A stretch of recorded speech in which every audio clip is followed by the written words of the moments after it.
سلام، خیلی خوش اومدیم به این دوره IPTC. لطفا خودتون رو برای ما معرفی کنین و بفرمایید از کجا تشریف آوردین. سلام، من فاطمه اهورگاه هستم، نایب رئیس کلاب آبشار از کشور جمهوری اسلامی ایران اینجا حضور پیدا کردم.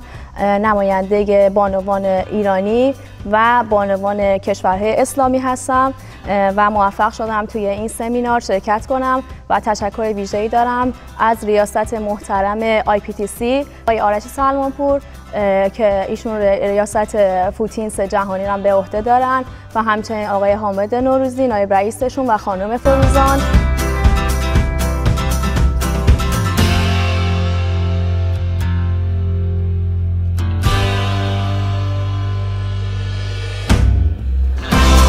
شما امروز مدارک بین المللیتون رو دریافت کردین. برنامه بعدیتون چیه؟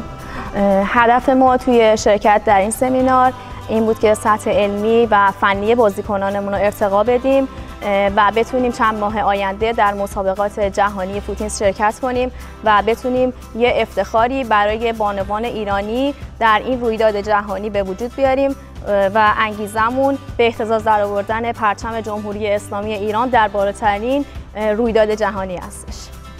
IPTC خیلی خوشحال از اینکه این دوره میزبان شما بوده. امیدوارم توی دوره‌های بعدی حتما شما رو دوباره ببینیم. بله حتما.